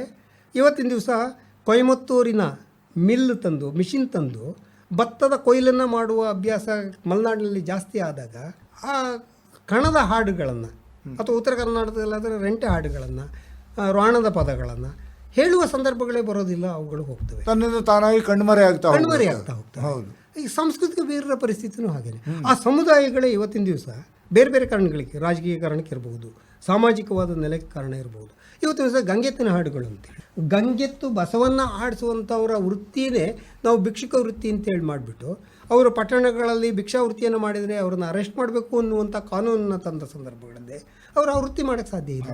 ಆವಾಗ ರಾಮ ಸೀತೆಗೆ ಮದುವೆ ಮಾಡಿಸುವಂಥದ್ದು, ಆ ಎತ್ತುಗಳನ್ನು ಇಟ್ಕೊಂಡು ಹಾಡುವಂಥ ಹಾಡುಗಳು ಅವುಗಳೆಲ್ಲ ಹೊರಟೋಗ್ತವೆ. ದೊಂಬರ ಹಾಡುಗಳಲ್ಲಿ ಚಿಕ್ಕ ಮಕ್ಕಳನ್ನು ಶೋಷಣೆ ಮಾಡ್ತೀರಿ ಅಂತ ಹೇಳಿದಾಗ ದೊಂಬರ ಆ ಒಂದು ಪ್ರದರ್ಶನ ಕಲಿಯೇ ನಿಂತು ಹೋಗುವಂಥ ಸನ್ನಿವೇಶ ಬರುತ್ತೆ. ಸೊ ಹೀಗಾಗಿ ಸಾಂಸ್ಕೃತಿಕ ಬೀರರು ಕೂಡ ಅಷ್ಟೇ, ಯಾವುದು ಪ್ರಸ್ತುತ ಸಮಾಜಕ್ಕೆ ಹೊಂದಿಕೆ ಆಗೋದಿಲ್ಲ ಅವು ಕಳೆದೋಗ್ತವೆ. ಅದನ್ನು ಸಂಗ್ರಹಣೆ ಮಾಡುವಂಥದ್ದು ಕೂಡ ಅವಶ್ಯಕ. ಯಾಕೆಂದರೆ ಇತ್ತೀಚಿನ ನಾವು ಪೌರಾಣಿಕ ಕಥೆಗಳನ್ನು ಈಗೇನೋ ಪರಂಪರಾನುಗತವಾಗಿ ಬಂದಿದ್ದೆ ಕೇಳ್ಕೊಂಡು ಬಂದಿದ್ದೀವಿ. ಈ ರೀತಿಯದ್ದು ಸಂಸ್ಕೃತಿ ನಮ್ಮಲ್ಲಿ ಇತ್ತು ಅನ್ನೋದನ್ನು ಮುಂದಿನ ಜನಾಂಗಕ್ಕೆ ಕೊಡಲೇಬೇಕಂತ ಅನಿವಾರ್ಯತೆ. ಈ ಸಂದರ್ಭ ನಾನು 2 ಇನ್ಸ್ಟಿಟ್ಯೂಟ್ಗಳನ್ನು ಬಹಳ ಚೆನ್ನಾಗಿ ನೆನೆಸ್ಕೊಳ್ತೀನಿ. ಒಂದು ಜಾನಪದ ಲೋಕ ರಾಮನಗರ ನಾಗೇಗೌಡರದ್ದು, ಇನ್ನೊಂದು ಉಡುಪಿಯ RRC ಮಂಜೇಶ್ವರ ಗೋವಿಂದ ಪೈ ಅವರ ಇದರಲ್ಲಿರುವಂಥ RRC ಅಂದರೆ regional resource centre for folk performing arts Udupi. ಏನಂತೇಳಂದರೆ ಅವರು ಆರ್ಕೈವ್ಗಳನ್ನು ಎಸ್ಟಾಬ್ಲಿಷ್ ಮಾಡಿದ್ದಾರೆ. ಈ ಹಾಡುಗಳನ್ನು ವಿಡಿಯೋ ಮೂಲಕ ಮತ್ತು ಕ್ಯಾಸೆಟ್ಗಳಲ್ಲಿ ಸಂಗ್ರಹ ಮಾಡಿ ಡಿಜಿಟಲೀಕರಣ ಮಾಡಿ ಅವುಗಳನ್ನು ಸಂಗ್ರಹಿಸಿ ಇಡುವಂಥ. ಪ್ರಶ್ನೆ ಏನಾಗುತ್ತೆ ಅಂದರೆ ಕಾಂತಾರವನ್ನು ನೆನೆಸ್ಕೊಳ್ಬೇಕಾಗುತ್ತೆ. ಸಂದರ್ಭ ಸರಿಯಾಗಿ ಅರ್ಥೈಸ್ಕೊಂಡು ಅವುಗಳನ್ನು ನೋಡಿಕೊಂಡ್ರೆ ಪರವಾಗಿಲ್ಲ. ಸಂದರ್ಭದ ನೆಲೆ ತಪ್ಪಿ ಅವುಗಳನ್ನು ಅಧ್ಯಯನ ಮಾಡಲಿಕ್ಕೆ ಹೊರಟ್ರೆ ಅವಾಗ ಅದರ ಮೂಲ ಸತ್ವ ಮಿಸ್ ಆಗೋ ಸಾಧ್ಯತೆ ಇರುತ್ತೆ. ದಕ್ಷಿಣ ಕನ್ನಡದಲ್ಲಿ ಇರುವಂತಹ ಕೋಲದ ಸಂದರ್ಭದಲ್ಲಿ ಮಾಡುವಂಥ ಆಚರಣೆಗಳನ್ನು ಶಾಲಾ ಕಾರ್ಯಕ್ರಮಗಳಲ್ಲಿ ರಂಗದ ಮೇಲೆ ಮಾಡ್ತೀವಿ ಅಂತೇಳಿ ಹೊರಟಾಗ ಜೀವರಾಜ ಸುಳ್ಯ ಅವರ ತಂಡ ಇರ್ಬೋದು ಅಥವಾ ಬೇರೆ ಕೆಲವರಿಗೆ ಕಾನೂನಿನ ಸಮಸ್ಯೆ ಕೂಡ ಎದುರಾಗಿರುವಂಥ ಉದಾಹರಣೆಗಳಿದ್ದಾವೆ. ಯಾಕೆಂತೇಳಿದ್ರೆ ಇದೊಂದು ಧಾರ್ಮಿಕವಾದ ಆಚರಣೆ, ಇದನ್ನು ನೀವು ಸೆಕ್ಯುಲರ್ ಪೊಸಿಷನ್ಗೆ ತೊಗೊಂಡು ಹೋದಾಗ ಅರ್ಥ ಕಳ್ಕೊಳ್ಳುತ್ತೆ. ಮತ್ತು ಆ ದೈವತ್ವದ ಬಗ್ಗೆ ಇರುವ ನಂಬಿಕೆ ಇದೆಯಲ್ಲ ಅದರ ಗಾಢತೆ ಕಡಿಮೆ ಆಗುತ್ತೆ ಅಂತ ಹೇಳುವಂಥದ್ದು. ಸಮುದಾಯಕ್ಕೆ ಈ ಹೆದರಿಕೆಗಳು ಕೂಡ ಇದೆ. ಹಾಗಾಗಿಯೇ ಅನೇಕ ಸಂದರ್ಭಗಳಲ್ಲಿ ಸಮುದಾಯಗಳು ಹೊರಗಡೆಗೆ ಬರಲಿಕ್ಕೆ ಅವಕಾಶ ಮಾಡಿಕೊಡು. ಇಲ್ಲಿ ವ್ಯಕ್ತಿಗಳು ಬಹಳಷ್ಟು ಜನ ಇದ್ರೂ ಕೂಡ ಕೆಲವೇ ವ್ಯಕ್ತಿಗಳು ಮಾತ್ರ ಹೊರ ಪ್ರಪಂಚಕ್ಕೆ ಕಾಣಿಸ್ಕೊಳ್ತಾರೆ, ಉಳಿದ ಹೀರೋಗಳೆಲ್ಲ ಮಾಯ ಆಗಿಬಿಡ್ತಾರಲ್ಲ ವೆಂಕಟೇಶ್ ಅವರೇ, ಯಾಕೆ ಇದು? ಇದಕ್ಕೆ 2 ಕಾರಣಗಳನ್ನು ಹೇಳಬೇಕಾಗತ್ತೆ. ಒಂದು, ವ್ಯಕ್ತಿ ಸಾಂದರ್ಭಿಕವಾಗಿ ಪ್ರಮುಖ ಆಗಿರ್ತಾನೆ, ಸಾರ್ವಕಾಲಿಕವಾಗಿ ಪ್ರಮುಖ ಆಗದೆ ಹೋಗ್ಬೋದು. ಆದರೆ ಸಾರ್ವಕಾಲಿಕವಾಗಿ ಪ್ರಮುಖ ಆಗುವಂಥದ್ದು ಯಾವುದು? ಜುಂಜಪ್ಪ ಹೇಗೆ ತನ್ನ ಹಸುಗಳಿಗಾಗಿ ಹೋರಾಟ ಮಾಡಿ ತನ್ನ ಕುಟುಂಬವನ್ನು ನೆಲೆ ನಿಲ್ಲಿಸೋದಕ್ಕೋಸ್ಕರ ತನ್ನ ಸಮುದಾಯದವರಿಗೆ ಬೇರೆ ಸಮುದಾಯದವರು ಅವರ ಮೇಲೆ ಯುದ್ಧಕ್ಕೆ ಬಂದ ಸಂದರ್ಭಗಳಲ್ಲಿ ಅಥವಾ ತೊಂದರೆ ಬರ್ತಾ ಇದ್ದಾರೆ ಅನ್ನೋ ಸಂದರ್ಭಗಳಲ್ಲಿ ಅವರ ಆತ್ಮಾಭಿಮಾನಕ್ಕೆ ತೊಂದರೆ ಬರ್ತಾ ಇದೆ ಅನ್ನೋ ಸಂದರ್ಭದಲ್ಲಿ ತಡೆ ಹಿಡಿಯೋದಕ್ಕೆ ಅಂತೇಳಿ ಪ್ರಯತ್ನ ಮಾಡಿದ. ಆ ಕಾರಣಕ್ಕಾಗಿ ಅವನು ನಿಂತ್ಕೊಳ್ತಾನೆ ಅಂತ. ಈಗ ಎತ್ತಪ್ಪ, ಪಾತಪ್ಪ, ಕಾಟಪ್ಪ ಈ ಥರದ ಹೆಸರಿನ ದೈವಗಳು ಕಾಡುಗೋಲರಲ್ಲಿ ನಾವು ನೋಡ್ತೀವಿ. ಸಂಸ್ಕೃತೀಕರಣ, ಪಾಶ್ಚಾತ್ಯೀಕರಣ, ಇವುಗಳು ಕೂಡ ಪ್ರಭಾವ ಬೀರ್ತಾ ಇದ್ದಾವೆ. ಏನಾಗುತ್ತೆ ಅಂತ ಹೇಳಿದ್ರೆ ಪಾತಪ್ಪ ಹೋಗಿ ಪಾತೇಶ್ವರ ಲಿಂಗ ಆಗಿದೆ, ಕೇತಪ್ಪ ಹೋಗಿ ಕೇತೇಶ್ವರ ಲಿಂಗ ಆಗಿದೆ. ಸೊ ಇಂಥ ಸಂದರ್ಭಗಳಲ್ಲಿ ಏನಾಗುತ್ತೆ ಅಂದರೆ ಮೂಲ ಕಥೆಗಳು ಸ್ವಲ್ಪ ದಿನಗಳ ನಂತರ ನಿಧಾನವಾಗಿ ಹೊರಟೋಗುತ್ತೆ. ಆಮೇಲೆ ಅಪಭ್ರಂಶ ರೂಪಗಳು ಕೂಡ ಶುರುವಾಗ್ತವೆ. ಚಿದಾನಂದ ಮೂರ್ತಿಯವರ ಒಂದು ಪುಸ್ತಕದಲ್ಲಿ, ಸಿದ್ಧಲಿಂಗಯ್ಯನವರ ಒಂದು ಪುಸ್ತಕದಲ್ಲಿ ಕೆಲವು ಉದಾಹರಣೆಗಳನ್ನು ನಾವು ತೊಗೊಳ್ಬೋದು. ಗ್ರಾಮದೇವತೆಗಳ ಬಗ್ಗೆ ಇರುವಂಥ ಪುಸ್ತಕ. ಅದರಲ್ಲಿ ಈ ಸೂಳೆಕೆರೆ ಅಥವಾ ವಾಡಿ ವಿಲಾಸ ಅಂತೇಳಿ ಏನು ಶಾಂತಿಸಾಗರ ಅಂತೇಳಿ ಏನಿದೆ ಚನ್ನಗಿರಿ ಹತ್ರ, ಅದರ ಮೇಲ್ಭಾಗದಲ್ಲಿ ಒಂದು ಹಳ್ಳಿ, ಅಲ್ಲೊಂದು ವಿಗ್ರಹ ಸಿಗುತ್ತೆ. ವಿಗ್ರಹ ಏನಂದರೆ ಒಂದು ದೇವರು ಅಥವಾ ಒಬ್ಬ ವೀರ ಸಾಂಸ್ಕೃತಿಕ ವೀರ ಮಲ್ಕೊಂಡಿದ್ದಾನೆ, ಒಬ್ಬಳು ಹೆಣ್ಣು ಮಗಳು ಕಾಲ ಹತ್ರಕ್ಕೆ ಕೂತ್ಕೊಂಡಿದ್ದಾಳೆ. ನಾನು ನೀವು ಅದನ್ನು ನೋಡಿದರೆ ಇದು ಯಾವ ದೇವರು ಅಂತ ಹೇಳಂದರೆ ವಿಷ್ಣು ಅಂತ ಹೇಳ್ಬಿಡ್ತಾರೆ, ವಿಷ್ಣು ಅಂತ ಹೇಳ್ತೀವಿ, ಶ್ರೀರಂಗಪಟ್ಟಣ ಶ್ರೀರಂಗ ಅಂತ ಹೇಳ್ತೀವಿ. ಆದರೆ ಅಲ್ಲಿರೋ ಕಥೆಯನ್ನು ಸಂಗ್ರಹ ಮಾಡಿದ್ದಾರೆ. ಏನಿಲ್ಲ, ತಂಗಿ ಮದುವೆ ಮಾಡಿ ಕಳಿಸ್ದ, ವಾಪಸ್ ಬಂದು ಬರೋತ್ತಿಗೆ ಇವನಿಗೆ ಮದುವೆ ಆಗಿತ್ತು, ಹೆಂಡತಿ ಮಾತು ಕೇಳ್ಕೊಂಡು ಇರ್ತಿದ್ದ. ಅವಳು ತವ್ರ ಮನೆಗೆ ಬಂದಿದ್ದಾಳೆ ಅಂದರೆ ಏನೋ ದುಡ್ಡು ಕೇಳೋಕ್ಕೆ, ಇನ್ನೇನೋ ಇಲ್ಲಿ ಆಸ್ತಿ ಕೇಳೋಕ್ಕೆ ಬಂದಿದ್ದಾಳೆ ಅಂತೇಳಿ ಆ ಹೆಂಡತಿ ಮಾತು ಕೇಳ್ಕೊಂಡು ಜೋರಾಗಿ ಒದ್ದ ಅವಳಿಗೆ, ಹೊರಟೋಗಿ ಇಲ್ಲಿ ಬರಬೇಡ ಅಂತೇಳಿ. ಅವಳು ಹೋದ್ರೆ ಇವನು ಒದ್ನಲ್ಲ, ಕಾಲಿಗೆ ಹುಳ ಬಿತ್ತು, ಅದಕ್ಕೆ ಓಡಾಡೋಕ್ಕಾಗಲಿಲ್ಲ, ಮಲ್ಕೊಂಡಿದ್ದ. ಕೊನೆಗೆ ಹೆಂಡತಿ ಬಂದು ನೋಡಿಲ್ಲ ಅಂದರೆ ಹೆಂಡತಿ ಬಂದು ನೋಡಲಿಲ್ಲ. ಕೊನೆಗೂ ಆ ತಂಗಿನೇ ಬಂದು ಇವನ ಕಾಲಿಗೆ ಎಣ್ಣೆ ಹಚ್ಚಬೇಕಾಯ್ತು, ಆ ಹುಣ್ಣನ್ನು ಒರೆಸ್ಬೇಕಾಯ್ತು ಅಂತ ಕತೆ ಹೇಳ್ತಾರೆ. ಇದು ಪ್ರಕಟ ಮೂಲಕತೆಯೋ ಅಥವಾ ಜನಪದರು ಅದಕ್ಕೆ ಅರ್ಥೈಸಿರೋದು ಕೊಟ್ಟಿದ್ದು. ಆದರೆ ಅದರ ಅರ್ಥ ಸಮುದಾಯ ನೋಡುವಂಥ ರೀತಿ. ಅಂದರೆ ತಾಯಿ ಮನೆಯಿಂದ ಮಗಳನ್ನು ಬೇರೆ ಕಡೆ ಕಳಿಸಿದ್ರು ಕೂಡ ದೂರ ಮಾಡಬಾರ್ದು ಅಂತ ಹೇಳೋಂಥ ಮಾತುಗಳನ್ನು ಹೇಳೋದಿಕ್ಕೂ ಈ ಥರದಲ್ಲಿ ಇರ್ತವೆ. ಹಾಗಾಗಿ ಒಂದು ಜನಪದ ಸಾಹಿತ್ಯ ನಮ್ಮ ಕೈಗೆ ಸಿಕ್ತು ಅಂತ ಹೇಳೋದು ಕೂಡಲೇ ಸಾಹಿತ್ಯವನ್ನು ನೇರವಾಗಿ ಅರ್ಥ ಮಾಡ್ಕೊಳ್ಳೋದಕ್ಕಿಂತ ಸಂದರ್ಭ, ಯಾರು ಸೃಷ್ಟಿ ಮಾಡಿದ್ರು, ಯಾರಿಗೋಸ್ಕರ ಕಥೆಯನ್ನು, ವಾಸ್ತವಿಕತೆ ಯಾರಿಗೋಸ್ಕರ ಕಥೆಯನ್ನು ಹೇಳ್ತಾರೆ ಅಂತ. ಸಿರಿಯಣ್ಣನ ಕಥೆ ನನಗೆ ನೆನಪಾಗುತ್ತೆ. ಎಳಗಟ್ಟೆ ಗೊಲ್ಲರಟ್ಟಿ ಚಳ್ಳಕೆರೆ ಹತ್ರ ಅಲ್ಲಿ ಬೆಳಗೆರೆ ಕೃಷ್ಣಶಾಸ್ತ್ರಿಗಳ ಸಹಾಯದಿಂದ ನಾನು ಸಿರಿಯಜ್ಜಿಯನ್ನು ಭೇಟಿ ಮಾಡಿದೆ. ಅವರಿಂದ ನಾನು ಹಾಡನ್ನು ಸಂಗ್ರಹ ಮಾಡ್ತಾ ಇರಬೇಕಾದ್ರೆ ಹಾಡುಗಳ ಮಧ್ಯದಲ್ಲಿ ಗ್ಯಾಪ್ ಸ್ವಲ್ಪ ಕಂಟಿನ್ಯೂಸ್ ಆಗಿ ಅವರು ಸಂಜೆ 5 ಗಂಟೆ 6 ಗಂಟೆಯಿಂದ ರಾತ್ರಿ 11 ಗಂಟೆ 12 ಗಂಟೆ ತನಕ ಹಾಡುವಂಥವ್ರು. ಸೊ ಮಧ್ಯದಲ್ಲಿ ಗ್ಯಾಪ್ ಕೊಟ್ಟಾಗ ಪಕ್ಕದಲ್ಲಿ ಕೂತ್ಕೊಂಡು ಇನ್ನೊಂದು ಅಜ್ಜಿ ಒಂದು ಸಣ್ಣ ಕತೆ ಹೇಳಿದರು, ಸಿರಿಯಣ್ಣನ ಕತೆ ಅಂತ. ಏನು ಕತೆ ಅಂತ ಹೇಳಂದರೆ, ಅವನು ನಮ್ಮ ಗೊಲ್ಲರ ಹುಡುಗ, 18 ವರ್ಷ 20 ವರ್ಷದವನು, ಕಾಡಿಗೆ ದನಗಳನ್ನು ಹೊಡ್ಕೊಂಡು ಹೋಗಿದ್ದ. ಆವಾಗ ಒಬ್ಬಳು ಸುಂದರವಾದ ಹುಡುಗಿ ಬಂದಳು. ಇವನು ಯಾರು ಅಂತೇಳಿ ಕೇಳ್ದ. ನಾನು ಮ್ಯಾಸ್ ಬೇಟ್ರು ಹುಡುಗಿ ಅಂತೇಳಿ ಹೇಳಿದ್ಲು, ನಾಯಕರ ಮಗಳು ಅಂತೇಳಿ. ನಮ್ಮದು ಅರಮನೆ ಇದೆ, ತುಂಬ ಶ್ರೀಮಂತರು ನಮ್ಮ ಕಡೆಯವರು ಅಂತ ಹೇಳಿದರು. ಅವಳಿಗೆ ಇವನು ನೋಡಿ ಮೋಹ ಆಯಿತು. ನಾನು ಮದುವೆ ಮಾಡ್ಕೊ ಅಂತ ಕೇಳಿದ್ಲು. ಅಷ್ಟೊತ್ತಿಗೆ ಇವನು ಹೇಳ್ದ, ಇಲ್ಲ ನಾನು ಇನ್ನು ಮದುವೆ ಆಗಲ್ಲ ಅಂತ. ಅಷ್ಟೊತ್ತಿಗೆ ಅವಳ ಅಣ್ಣಂದರು 7 ಜನ ಕುದುರೆ ಮೇಲ್ಗಡೆಗೆ ಬಂದರು. ಏನಾಗ್ತಾಯಿದೆ ಅಂತ ಕೇಳಿದರು. ಅವಳಿಗೆ ಇವನ ಮೇಲೆ ಸಿಟ್ಟು ಬಂದಿತ್ತು, ಮದುವೆ ಆಗೋಂದ್ರೆ ಆಗಲ್ಲ ಅಂತ ಹೇಳಿದ್ನು. ನೋಡಿ ನಾನು ಹಿಡ್ಕೊಳ್ಳಿಕ್ಕೆ ಬಂದ ಅಂತ ಹೇಳಿದ ಕೂಡಲೇ ಆ ಅಣ್ಣಂದರು 7 ಜನ ಸೇರ್ಕೊಂಡು ಇವನಿಗೆ ಹೊಡೆದು ಸಾಯಿಸಿಬಿಟ್ರು. ಅವನನ್ನು ನಾವಿಲ್ಲಿ ಇಟ್ಕೊಂಡು ಪೂಜೆ ಮಾಡ್ತಾಯಿದ್ವಿ. ನನಗೆ ಈ ಕತೆ ಕೇಳಿದ ಕೂಡಲೇ ಒಂಥರ ವೀರಾವೇಶ ಇಲ್ಲ, ಹೋರಾಟ ಇಲ್ಲ, ರಾಣಿನ ಮದುವೆ ಆಗಿಲ್ಲ, ಸಂಪತ್ತನ್ನು ತೊಗೊಂಡು ಬಂದಿಲ್ಲ, ಅರಮನೆಗೆ ನುಗ್ಗಿ ಏನೂ ಸಾಹಸ ಮಾಡಲಿಲ್ಲ. ಈಗ ಬಾಹುಬಲಿ ಸಿನಿಮಾ ರೀತಿ ಇದ್ದಿದ್ದರೆ ಅವನ್ನ ಹೀರೋ ಅಂತ ಒಪ್ಕೊಳ್ಬೋದಾಗಿತ್ತು. ಏನೂ ಇಲ್ವಲ್ಲ ಅಂಥೇಳಿ ನಾನು ಅದನ್ನು ಹೇಳಿಬಿಟ್ಟೆ. ಅಜ್ಜಿ ಇದೇನಿದು, ಈ ಕಥೆಯಲ್ಲಿ ಏನೂ ಇಲ್ಲ, ಇಂಥವನನ್ನು ನೀವು ಪೂಜೆ ಮಾಡ್ತೀರಲ್ಲ. ನನಗೆ ಯಾಕೆ ಭಯಕ್ಕೆ ಶುರು ಮಾಡಿಬಿಟ್ಟು, ಏನು ಸ್ವಾಮಿ ನೀನು ಏನು ಮಾತಾಡ್ತೀಯಾ, ನಿನಗೇನು ಗೊತ್ತಿದೆ, ಯಾಕಮ್ಮ ಏನಾಯಿತು? ಆವಾಗ ಸಿರಿಯಜ್ಜಿ ನನಗೆ ವಿವರಣೆ ಕೊಟ್ಟಳು. ಏನಂದರೆ, ನಮ್ಮ ಕಾಡುಗೊಲ್ಲ ಕುಟುಂಬ ರಕ್ತಕ್ಕೆ ಶುದ್ಧತೆಗೆ ಬಹಳ ಗಮನ ಕೊಡ್ತೀವಿ. ಇವನೇನಾದ್ರು ಆ ಹುಡುಗಿನ ಮದುವೆ ಆಗಿಬಿಟ್ಟಿದ್ರೆ ರಕ್ತ ಶುದ್ಧತೆ ಹೋಗಿಬಿಡ್ತಿತ್ತು. ಬೇರೆ ಜಾತಿ ಹುಡುಗಿನ ನಮ್ಮಲ್ಲಿಗೆ ಒಳಗಡೆ ಕರ್ಕೊಂಡು ಬಂದಿದ್ದರೆ ನಮ್ಮ ಕುಲದ ಹುಡುಗರಿಗೆ ನಾನೇನು ಹೇಳಬೇಕಾಗಿತ್ತು? ಎಲ್ಲರೂ ಸಿರಿಯಣ್ಣನ್ನೇ ಮುಂದಿಟ್ಕೊಂಡು ಅದೇ ರೀತಿಯೇ ಮದುವೆ ಮಾಡ್ಕೊಂಡು ಹೊರಟ್ಬಿಟ್ಟವರು. ನಮ್ಮ ಕಟ್ಟುಪಾಡುಗಳು, ಸಂಪ್ರದಾಯಗಳು, ಅದಕ್ಕೆ ನಾವು ತುಂಬ ಬೆಲೆ ಕೊಡ್ತೀವಿ. ಅದಕ್ಕೋಸ್ಕರನೇ ತನ್ನ ದೇಹನೇ ಬಿಟ್ಟ, ಪ್ರಾಣನೇ ಬಿಟ್ಟ ಅಂಥ ವ್ಯಕ್ತಿಯನ್ನು ನಾವು ಪೂಜೆ ಮಾಡಿದ್ರೆ ಇನ್ಯಾರನ್ನು ಪೂಜೆ ಮಾಡಬೇಕು? ಆದರೆ ಇಂದಿನ ಪ್ರಸ್ತುತ ಸಮಯದಲ್ಲಿ ಇಂತಹ ಆದರ್ಶಗಳನ್ನು ನಾವು ಹೇಳೋದಕ್ಕೆ ಬರೋದಿಲ್ಲ ವೆಂಕಟೇಶ್ ಅವರೇ. ಯಾಕೆಂತಂದರೆ ಈಗ ಅಂತರ್ಜಾತೀಯ ವಿವಾಹಗಳು ಭಾಳ ಸಾಮಾನ್ಯವಾದಂಥ ಒಂದು ಪ್ರಸಂಗ ಮತ್ತು ನಮ್ಮ ಸಂವಿಧಾನದ ಕಟ್ಟುಪಾಡುಗಳು ಕೂಡ ಇದನ್ನು ಮಾಡುವುದು ಅಪರಾಧ ಅನ್ನುವಂಥದ್ದನ್ನು ಹೇಳ್ತಾನೆ ಇರುತ್ತೆ. ನಾನು ಮೊದಲಿಂದ ಒಂದು ಮಾತನ್ನು ಹೇಳ್ತಾ ಇದ್ದೀನಿ, ಯಾವುದೇ ಜನಪದ ಸಾಹಿತ್ಯವೂ ಕೂಡ ಸಾಂದರ್ಭಿಕ ನೆಲೆಯಲ್ಲಿ, ಅಂದರೆ ಆ ಕತೆ ಸೃಷ್ಟಿಯಾದ ಸಂದರ್ಭ, ಆಗಿನ ಸಾಮಾಜಿಕ ಸನ್ನಿವೇಶ, ಇದನ್ನು ಇಟ್ಟುಕೊಂಡು ಆವಾಗಿನ ಸಾಮಾಜಿಕ ಕಟ್ಟುಪಾಡುಗಳು ಹೇಗಿದ್ವು ಅನ್ನೋದನ್ನು ಅನಾಲಿಸಿಸ್ ಮಾಡೋದಕ್ಕಷ್ಟೇ ಇದನ್ನು ನಾವು ಇಟ್ಕೋಬೇಕೇ ಹೊರತು ಅದನ್ನು ಆದರ್ಶ ಅಂತ ನಾವು ಒಪ್ಕೊಳ್ಳೋದಕ್ಕೆ ಪ್ರಸ್ತುತ ಸಂದರ್ಭದಲ್ಲಿ ಸಾಧ್ಯ ಆಗೋದಿಲ್ಲ. ಖಂಡಿತವಾಗಿ ಸಾಧ್ಯ ಇಲ್ಲ.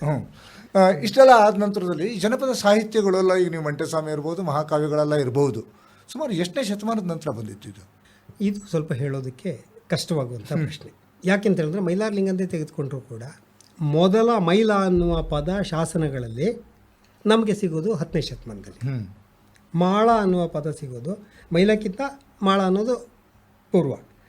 ನಾವು ಜನಪದ ಸಂಪ್ರದಾಯವನ್ನು ನೋಡಿದರೂ ಕೂಡ ಮೈಲಾರಲಿಂಗನ ಹೆಂಡತಿ ಮಾಳವ್ವನ ತವರು ಮನೆ ದೇವಿ ಹೊಸೂರು ಅಂತ ಹೇಳ್ತಾರೆ. ಮತ್ತು ನಾವು ಟೆಂಪಲ್ಗಳನ್ನು ಸ್ವಲ್ಪ ಅಧ್ಯಯನ ಮಾಡಿದರೆ ಪ್ರಾಚೀನತೆ ಅಂತ ಹೇಳೋದು ಮಾಳವ್ವನಿಗೆ ಪ್ರಾಚೀನತೆ ಬರುತ್ತೆ ಅಂತ ಹೇಳುವಂಥ.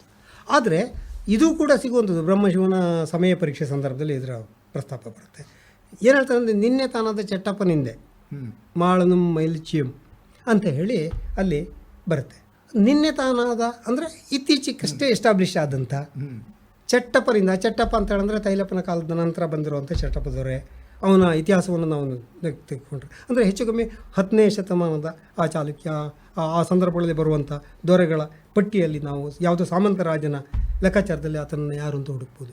ಇದರಲ್ಲಿ ನೋಡಿದರೆ ಅದು 10 ಅಥವಾ ಅದಕ್ಕಿಂತ ಒಂದು ಸ್ವಲ್ಪ ಮುಂಚೆ 8ನೇ ಶತಮಾನ ನೋಡ್ಬೋದು. ಸಾಂಸ್ಕೃತಿಕ ಸಂದರ್ಭವನ್ನು ನೋಡಿದರೆ ಅಲ್ಲಿ ಪಾಳೆಗಾರರ ಬೇಲಿ ಮತ್ತು ಜುಂಜಪ್ಪನ ಕತೆ ಅಥವಾ ಮೈಲಾರಲಿಂಗ ಅಲ್ಲಿ ನೆಲಕ್ಕಾಗಿ ಹೋರಾಟ ಮಾಡ್ದ ಅಂತೇಳಂದರೆ ಪಶುಪಾಲಕರು ಆಂಧ್ರದಿಂದ ಒಂದು ಸಾರಿ ಮೈಗ್ರೇಟ್ ಆಗಿದ್ದಾರೆ, ಮಹಾರಾಷ್ಟ್ರದಿಂದ ಒಂದು ಸಾರಿ ಮೈಗ್ರೇಟ್ ಆಗಿದ್ದಾರೆ. ಅಲ್ಲಿ ಪಾಲಿ, ಜಜೋರಿ ಆ ಪ್ರದೇಶಗಳಿಂದ ಕೂಡ ಬಂದಿದ್ದಾರೆ. ಈ ಕಡೆಯಲ್ಲಿ ಅನಂತಪುರದ ಮುಂದಿನ ಭಾಗ ಆದೋನಿ, ಗಟ್ಟುಮಲ್ಲಣ್ಣ ಆ ಪ್ರದೇಶಗಳಿಂದ ಕೂಡ ಈ ಕಡೆಗೆ ಬಂದಿರುವಂಥದ್ದು. ಸೊ ಈ ಮೈಗ್ರೇಷನ್ನ ಪೀರಿಯಡ್ ಯಾವುದು ಅಂತ ಸಾಂಸ್ಕೃತಿಕ ಸಂದರ್ಭಗಳನ್ನು ನಾವು ಅಧ್ಯಯನ ಮಾಡಿದರೂ ಕೂಡ 8ನೇ ಶತಮಾನ, 9ನೇ ಶತಮಾನ, 10ನೇ ಶತಮಾನಕ್ಕೆ ಬಂದು ನಿಂತ್ಕೊಳ್ಳುತ್ತೆ. ಪರಿಣಾಮ ಏನು ಅಂತೇಳಂದರೆ ಈ ರೀತಿಯ ಕೆಲವು ಸಾಹಿತ್ಯ ಆವಾಗ ರೂಪುಗೊಂಡಿರಬಹುದು.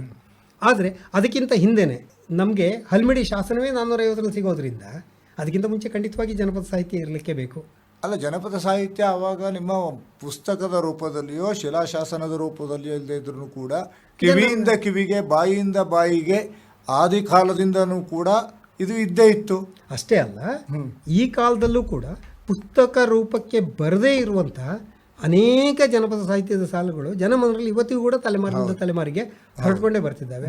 ಹಾಗಾಗಿ ಇದು ಖಂಡಿತವಾಗಿಯೂ ಕ್ರಿಸ್ತಪೂರ್ವ ಕಾಲದಿಂದಲೂ ಕೂಡ ಕರ್ನಾಟಕದಲ್ಲಿ ಈ ಕನ್ನಡದ ಜನಪದ ಸಾಹಿತ್ಯ ಜನ ಯಾವಾಗ ಇದ್ರು ಆವಾಗಿಂದ ಜಾನಪದ ಆರಂಭ ಆಗಿರಲೇಬೇಕು. ಏನಾಗುತ್ತೆ ಅಂದರೆ ಕಟ್ಟಳೆ, ಸಂಪ್ರದಾಯ ಇವು ಬುಡಕಟ್ಟಿನ ಅಧ್ಯಯನ ನಾವು ಲೆಕ್ಕಕ್ಕೆ ತೆಗೆದುಕೊಂಡ್ರೆ ಯಾವಾಗ ಬರುತ್ತೆ? ಪ್ರಾಣಿಯ ಬದುಕೇ ನಮ್ಮದು. ಹೌದು, ಆರಂಭದಲ್ಲಿ ಯಾರಿಗೆ ಶಕ್ತಿ ಇರುತ್ತೋ ಅವನೇ ಬೇಟೆ, ಸಂಸ್ಕೃತಿಯನ್ನು ತೆಗೆದುಕೊಂಡ್ರು ಬೇಟೆ, ಮೈಥುನ ಇವೆಲ್ಲವೂ ಕೂಡ ಸಹಜವಾಗಿ ಅಂದರೆ ಬಲಿಷ್ಠನಾದವನಿಗೆ ಮಾತ್ರ ಹೆಣ್ಣು, ಹೌದು, ಬೇಕಾದವನಿಗಿಲ್ಲ. ಆದರೆ ಯಾವಾಗ ಒಂದು ಸಮಾಜದ ಪರಿಕಲ್ಪನೆ ಬರುತ್ತೆ, ಒಂದು ಕುಟುಂಬದ ಪರಿಕಲ್ಪನೆ ಬರುತ್ತೆ, ಅದು ಯಾಕೆ ಬರುತ್ತೆ ಅಂತೇಳಂದರೆ ಅಲ್ಲಿ ಸರ್ವರಿಗೂ ಸಮಾನ ಹಕ್ಕು ಅಂತೇಳಿ ಅನ್ನೋದನ್ನು ಕೊಡಬೇಕಾದ್ರೆ, ಯಾರಿಗೂ ಅನ್ಯಾಯ ಆಗ್ತಾ ಇದೆ ಅಂದರೆ ಅದನ್ನು ತಡಿಬೇಕು ಅಂದರೆ ಅಲ್ಲಿ ಕಟ್ಟುಕಟ್ಟಲೆಗಳು ಶುರುವಾಗ್ತವೆ. ಆಮೇಲೆ ತನ್ನದೇ ಆದಂಥ ಒಂದು ಪರಿಭಾಷೆ, ಆವಾಗ ಪತಿ ಪತ್ನಿ ಸಂಬಂಧಗಳನ್ನು ಡಿಫೈನ್ ಮಾಡುವಂಥದ್ದು ಈ ಪ್ರಶ್ನೆಗಳು ಬರ್ತವೆ. ಅವುಗಳ ಜೊತೆಯಲ್ಲೇ ಈ ಗಾದೆಗಳು, ನಂಬಿಕೆಗಳು, ಆಚರಣೆಗಳು ಇವುಗಳು ಕೂಡ ಅದರ ಜೊತೆಯಲ್ಲಿ ಸಾಕ್ತವೆ. ಹೌದು, ಆಗಿನಿಂದ ಈಗಿನವರೆಗೆ ಹಲವಾರು ಮಾರ್ಪಾಟುಗಳನ್ನು ಹೊಂದಿದರೂ ಕೂಡ ಸಂಪ್ರದಾಯಗಳು, ಸಂಸ್ಕೃತಿಗಳು ಒಂದು ಹಂತದಲ್ಲಿ ಮುಂದುವರ್ಕೊಂಡು ಬರ್ತಾನೆ ಇದೆ. ಆದರೆ ಮುಂದುವರಿದಿದ್ದೇವೆ ಎನ್ನುವಂತಹ ಒಂದು ಹಿನ್ನೆಲೆಯಲ್ಲಿ ಹಿಂದಿನದನ್ನು ಮರೆಯೋ ಹಾಗಿಲ್ಲ ವೆಂಕಟೇಶ್ ಅವರೇ. ಏನಾಗುತ್ತೆ ಅಂದರೆ ಹಳೆ ಬೇರು ಹೊಸ ಚಿಗುರು, ಇದು ನಾವು ಕವಿವಾಣಿಯ ಮಾತುಗಳು ಹೇಳ್ತೀವಿ. ಕವಿವಾಣಿ ಮಾತು ಹೇಳಬೇಕಾದ್ರೂ ಕೂಡ ಜನಪದ ಬೇರು, ಕವಿವಾಣಿ ಅದು ಚಿಗುರು, ಈ ಮಾತುಗಳನ್ನ ಹೇಳ್ತೀವಿ.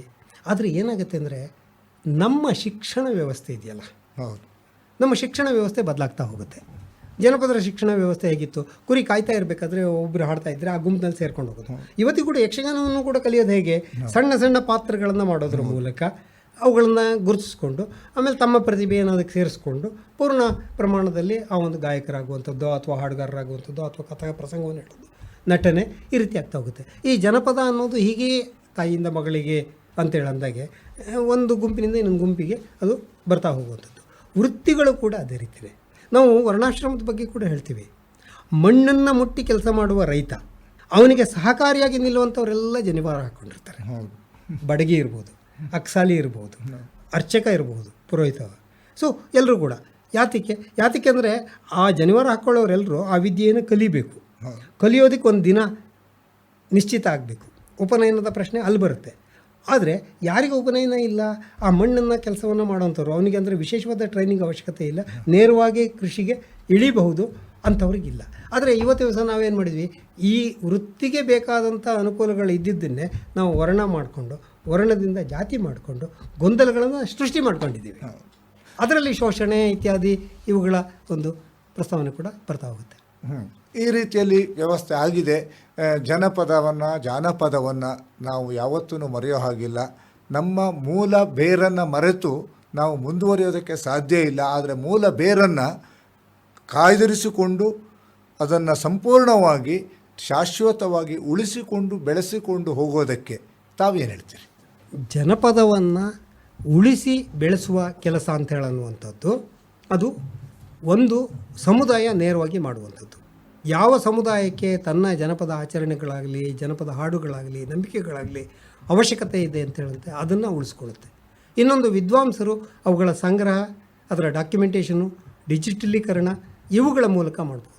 ಆದರೆ ಜನಪದ ಕಲೆಗಳನ್ನು ಒಂದಿಷ್ಟು ರಿಜ್ಯುವಿನೇಷನ್ ಮಾಡುವ ಮೂಲಕ, ಹೇಗೆ ಯಕ್ಷಗಾನ ಅದು ರಾತ್ರಿ ಇಡೀ ನಡೀತಾ ಇದ್ದಂಥ ಕಾರ್ಯಕ್ರಮ, ಶಿವರಾಮ್ ಕಾರಂತರಂಥವರ ಪ್ರಯೋಗ ಅಥವಾ ಬೇರೆ ಬೇರೆಯವರ ಪ್ರಯೋಗಗಳ ಮೂಲಕ ಅದು ತನ್ನ ಒಂದು ಸ್ವರೂಪದಲ್ಲಿ ಕೆಲವೊಂದು ಮಾರ್ಪಾಡುಗಳನ್ನು ಮಾಡಿಕೊಳ್ಳೋದ್ರ ಮೂಲಕ ತನ್ನ ಮೂಲ ಸತ್ವವನ್ನು ಪೂರ್ಣ ಪ್ರಮಾಣದಲ್ಲಿ ಬಿಡದೇನೆ ಅದನ್ನು ಉಳಿಸ್ಕೊಂಡು ಬಂದಿರೋದನ್ನು ನಾವು ನೋಡಲಿಕ್ಕೆ ಸಾಧ್ಯವಾಗುತ್ತೆ. ಈ ರೀತಿಯಲ್ಲಿ ಪ್ರಯತ್ನಗಳನ್ನು ಮಾಡಬೇಕು. ಆದರೆ ಎಲ್ಲವನ್ನೂ ಉಳಿಸ್ತೀವಿ, ಎಲ್ಲವನ್ನೂ ಮುಂದಿನ ತಲೆಮಾರಿಗೆ ಕೊಡ್ತೀವಿ ಅಂತ ಹೇಳುವಂಥ ಹುಂಬತನ ಇಟ್ಕೊಳ್ಳೋದಕ್ಕೂ ಸಾಧ್ಯ ಆಗಲ್ಲ. ಯಾಕೆಂತ ಹೇಳಂದರೆ ಎಲ್ಲವನ್ನೂ ಉಳಿಸಿದರೆ ಕೆಲವನ್ನು ಉಳಿಸಬೇಕಾ ಅಂತ ಹೇಳುವ ಪ್ರಶ್ನೆಗಳು ಕೂಡ ಇರುತ್ತೆ. ಕೆಲವೊಂದು ಈಗಾಗಲೇ ಕಣ್ಮರೆ ಆಗೋಗಿದೆ. ನಾವು ಆರಂಭದಲ್ಲಿ ಮಾತನಾಡಿದಾಗೇನೆ ಬೀಸುವ ಕಲ್ಲಿನ ಪದ ಪ್ರಸ್ತುತ ಸಂದರ್ಭದಲ್ಲಿ ವಾಸ್ತವಿಕತೆಯ ನೆಲೆಯಲ್ಲಿ ಬರೋದಕ್ಕೆ ಸಾಧ್ಯನೇ ಇಲ್ಲ. ಅದೇ ರೀತಿಯಲ್ಲಿ ಜೋಗುಳದ ಪದ ಸಾಧ್ಯ ಇಲ್ಲ. ಅದೇ ರೀತಿಯಲ್ಲಿ ಶೋಭಾನೆ ಪದಗಳು ಕೂಡ ಇತ್ತೀಚಿನ ದಿನದಲ್ಲಿ ಕಣ್ಮರೆ ಆಗ್ತಾ ಇವೆ. ಕಾಂಟೆಕ್ಸ್ಟ್ ಬದಲಾವಣೆ ಆದಂತೆ ಕಥೆಗಳು ಬದಲಾವಣೆ ಆಗಬೇಕು. ಹೌದು. ಉದಾಹರಣೆಗೆ ನಾನು ಮೊಲ ಮತ್ತು ಆಮೆಯ ಕಥೆಯನ್ನು ಉದಾಹರಣೆಯಾಗಿ ಹೇಳ್ತೀನಿ. ಈ ಮೊಲ ಮತ್ತು ಆಮೆಯ ಕಥೆ ಎಲ್ಲರಿಗೂ ಗೊತ್ತಿರುವಂಥದ್ದೇ. ಮೊಲ ನಿದ್ದೆ ಮಾಡುತ್ತೆ, ಆಮೆ ಗೆಲ್ಲುತ್ತೆ. ಆದರೆ ಜನಪದರು ಅವ್ರ ಕೈಗೆ ಈ ಕಥೆಯನ್ನು ಕೊಟ್ಟರೆ ಅವ್ರ ಕಥೆಯನ್ನು ಮುಂದುವರಿಸ್ತಾರೆ. ಹೌದು. ಮುಂದಿನ ವಾರದಲ್ಲಿ ಏನಾಗುತ್ತೆ ಅಂದರೆ ಮೊಲಕ್ಕೆ ಬೇಜಾರಾಗುತ್ತೆ, ನಾನು ಸೋತ್ಬಿಟ್ನಲ್ಲ, ನನಗೆ ನ್ಯಾಚುರಲ್ ಶಕ್ತಿ ಇದ್ದರೂ ಕೂಡ ಅಂತೇಳಿ ಅದು ಆಮೆಯನ್ನು ಕರೆಯುತ್ತೆ, ಬಾ ಮತ್ತೊಂದು ಸಾರಿ ರನ್ನಿಂಗ್ ರೇಸ್ ಮಾಡೋಣಂತೆ ಅಂತ. ಇದು ಇವತ್ತಿನ ಪರಿಸ್ಥಿತಿ. ತನ್ನ ಸಾಮರ್ಥ್ಯವನ್ನು ಮರೆತರೆ ಸೋಲ್ತೀವಿ ಅನ್ನುವ ಎಚ್ಚರಿಕೆ ಇರೋದು. ಎರಡನೇ ಸಾರಿ ಸಂಪೂರ್ಣವಾಗಿ ಓಡುತ್ತೆ, ಓಡಿ ಮೊಲ ಗೆಲ್ಲುತ್ತೆ, ಆಮೆ ಸೋತು. ಈಗ ಬೇಜಾರಾಗೋ ಸವರದಿ ಆಮೆದು. ಆಮೆ ಬೇಜಾರು ಮಾಡ್ಕೊಳುತ್ತೆ, ಅರೆ ನಾನು ಸೋತ್ಬಿಟ್ನಲ್ಲ ಅಂತ. ಯಾಕಂದರೆ ಎಂದೂ ಗೆಲ್ಲದೇ ಇರುವಂಥ ಆಮೆ ಒಂದು ಸಾರಿ ಗೆದ್ದಾಗ, ಗೆಲುವಿನ ರುಚಿ ನೋಡಿದಾಗ ನಾನು ಈ ಆಮೆಯನ್ನು ನಮ್ಮ ಹಳ್ಳಿ ಹುಡುಗರಿಗೆ ಹೋಲಿಸ್ತೇನೆ. ಅವ್ರು ಯಾವಾಗಲೂ ಹೇಳ್ತಾರೆ ಕಂಪ್ಯೂಟರ್ ಬರಲ್ಲ, ನಮಗೆ ಕಮ್ಯುನಿಕೇಷನ್ ಸ್ಕಿಲ್ ಇಲ್ಲ ಅಂತೇಳಿ. ಅಂದರೆ ಆಮೆಗೆ ಹೇಗೆ ಓಡಲಿಕ್ಕೆ ಸಾಮರ್ಥ್ಯ ಇಲ್ವೋ ಆ ರೀತಿ ನಮಗೂ ಅನೇಕ ಸಾಮರ್ಥ್ಯಗಳಿಲ್ಲ ಅಂತ. ಈ ಸಂದರ್ಭದಲ್ಲಿ ಆಮೆ ಯೋಚನೆ ಮಾಡುತ್ತೆ, ನಾನು ಮೊಲವನ್ನು ಗೆಲ್ಲಬೇಕಾದ್ರೆ ಏನು ಮಾಡಬೇಕು ಅಂತ. ಮುಂದಿನ ಸಾರಿ ಬಂದಾಗ ಆಮೆ ಹೇಳುತ್ತೆ ಮೊಲಕ್ಕೆ, ಇದುವರೆಗೂ ಇಲ್ಲಿಂದ ಇಲ್ಲಿ ತನಕ ಒಂದು ದಿಕ್ಕಿನಲ್ಲಿ ಓಡ್ತಾ ಇದ್ವಿ, ಇವತ್ತಿನ ದಿವಸ ಈ ಗುಡ್ಡದ ಕೆಳಗಿನವರೆಗೂ ಓಡೋಣಂತೆ ಅಂತೇಳಿ. ಮೊಲಕ್ಕೆ ಅತಿ ಅಹಂಭಾವ, ತನ್ನ ಮೇಲೆ ಓವರ್ ಕಾನ್ಫಿಡೆನ್ಸು, ಅತಿಯಾದ ಆತ್ಮವಿಶ್ವಾಸ. ಆಯಿತು ಓಡೋಣಂತೆ, ಹೇಗೂ ನಾನೇ ಓಡುತ್ತಾನೆ, ಈ ದಿಕ್ಕಾದ್ರೇನು ಅಂತ ಓಡ್ತವೆ. ಓಡ್ತಾ ಓಡ್ತಾ ಆಮೇಲೆ ನಿಧಾನಕ್ಕೆ ಹೋಗ್ತಾ ಇದೆ, ಮೊಲ ಓಡ್ತಾ ಇದ್ದರೆ ಅರ್ಧ ದಾರಿನಲ್ಲಿ ಗತ್ತಂತ ನಿಂತ್ಕೊಳ್ಬೇಕಾಗುತ್ತೆ. ಯಾಕೆಂದರೆ ಒಂದು ನದಿ ಹರಿತಾ ಇದೆ.